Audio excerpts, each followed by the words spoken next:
there you go. Game number 3 started. All of you guys here, again, great to have you. Let's see what Sanok has for us today. It's a, well, I mean, a somewhat western plane, so odds are that the game won't end in Kampong, but other than that, all 3 islands are pretty evenly up for grabs. Given that you have the majority of landmass on the eastern island, you would have to think that that the circle is going to go there. But having said that, there's quite a bit of south side land, and also, of course, even though the plane isn't exactly touching the northwest island, there we have seen, I don't know what it is. I do not know what it is. There are just so damn many circles ending on this northwest island. Let's see El Gigante. We know they like to play up there. They will be going there once more. Seems like Team Liquid will get boot camp for free. And down towards the south, I thought for a second that M4s might be joining them. Northern Lights down towards Pineland, but nope. Not the case. Even FaZe Clan backing off. They have been fighting in scrims. They have been fighting Northern Lights for a long time. But look at this. FaZe not interested in taking the fight for Pineland. They'll be going elsewhere. WTSG's usual terrain up towards the north here will be split between Lovers and 303. 303 had a tough game last game, but this time around it looks to be a little more under control. Team Phantom up towards Bahan. They'll be all right there. And Circle, well, send us up towards the south. There's still no guarantee in which island is going to go to, but unless if it massively hard shifts to the west, you'd have to expect that it goes down towards the Quarry side of things, where Omarken are sitting pretty well right now. Down towards Grove Street, plenty of room. So gotta say, I mean, given that this specific lobby probably never has existed before, the teams have landed pretty well spread. I mean, normally you see some teams hop in on top of each other or end up landing on top of each other, but this time around, no, not the case. We have a little bit of something that could end up being a fight up here towards the north. Manic already pushing out. They want to go down and help Simca, of course. Silas and Sparking are the ones they'll have to deal with, because I don't think D-Rich or Penta can really do a whole lot to be troublesome in a possible confrontation there. So for now, it's going to be Silas and Sparking. Maybe only Sparking. It looks like Manic is wrapping over the hillside towards Sparking. Simca has been spotted. Gonna be forced back inside his building. How's the QBZ in hand? Sparking, though, he's been hurt, and I'm looking up towards Manic and thinking that should be a somewhat doable kill. That's on the outside wall, but Sparking has eyes on there as well, and you can see level 1 vest and no helmet. This is a scary peek. Scary peek for sure. You don't have a helmet, you don't have a sight or a scope. This is dangerous. Like, this is really dangerous. Will I be able to do it, though? Lala and Rox are all coming up to help, and I think Sparking is starting to realize that he's kind of on his own here, and he falls. Simca had eyes on one side, the rest of the team had on the other, and Silas now prone down, needs to come out and do something in order to keep his teammate alive, which I unfortunately don't think will happen. So once again, 303, after a good first game, are off to a tough start to the game. They had a rough game 1 start, and now they have a tough thing happening in game 2 as well. James goes down. Swedish was there ready and waiting. And this is kind of interesting because you don't normally see Liquid contested, but this compound right here, it seems like M4's new. Liquid, they have liked splitting around here many times before, and they weren't quite there to help James when it needed it the most. Retaliation does come in though. Terry and Swedish both falling immediately after, so M4's down to just 1 left alive. Make that 2, sorry. Brascale and Docs are both alive and kicking. For now. Smokes thrown backwards. Trying to make sure K-Mike can get out of there safely. Shots being fired from the side now as well. I believe that's Omar in that. Indeed it is. Cast register. Shooting from the side. Trying to get a little bit of third-party action going.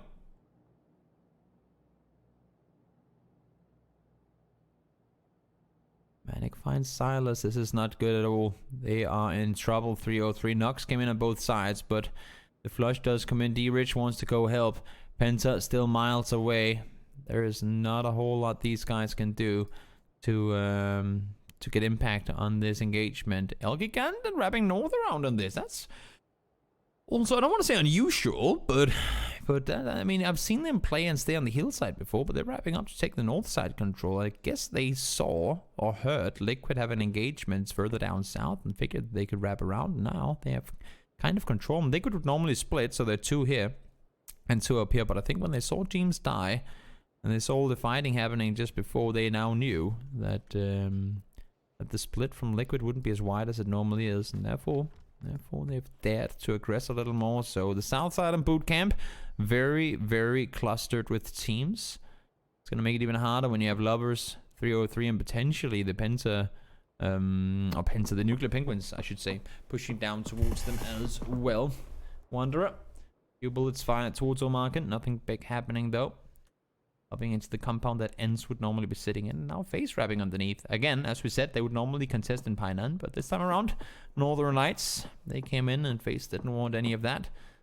They'll be playing it safe on the eastern side. People have been asking for the leaderboard. You can do ! Leaderboard in the chat if you want to see it. Only thing I have to tell you is that since there's a 10-minute delay on the stream, if you're watching the leaderboard, there will be, I guess, spoilers if you watch it with under 10 minutes to go with the game. So if you're watching the leaderboard when your game on your screen is about to end, then maybe the leaderboard will already be updated. So unless if you want it spoiled for you, then don't do it. Don't go to the leaderboard page before maybe the start of the next game, because then the game should still be playing and you wouldn't be, you wouldn't accidentally see the results of the game. That's just happened. Buster. Finds Vampire. Gets him flushed as well. Young finds Cancel. Seemed to be that that Elite Esports had a decent position in the middle, but now they're starting to get picked apart. D-Rich falls as well once again. Lovers and 303 engaging one another. Penta has to run off. There's going to be no saving grace for D-Rich. He's going to fall. And the 303 are going to be down to just one player. Tough start for them, to say the very least. Mexi falls as well. Will the flush come in? Yes, it will. Norkis able to see him from the side. And again, as I said before, I think El Gigante just knew. They knew to deal with Liquid. And Liquid now down to just one player. Bisa and K-Mind by themselves. Norkis is looking towards the compound. Really limited what you can really see. I think Mexi might have been trying to play the roof. I've seen him up there before. Norkis with the 2x punished him for being there. Got the knock and the flush. Now let's see the next circle. Where are we going? Sender. So it should shift straight up towards M4s, who are sitting in the middle. Penta goes down, and so does 303. So as I said before, after a good first game, second two have been less than optimal, and we'll see after this game where they are finding themselves on the leaderboards coming into game number 4. After this match, we have 3 games left remaining on a Erangel. It will be fun, and then people have been asking me as well, Toby, when will we see Vikendi? I want to put it this way. As soon as Vikendi comes out, the new Vikendi that is, on public service. Oh, hold that thought, Masternick. There's a broken door. They should be able to be seen.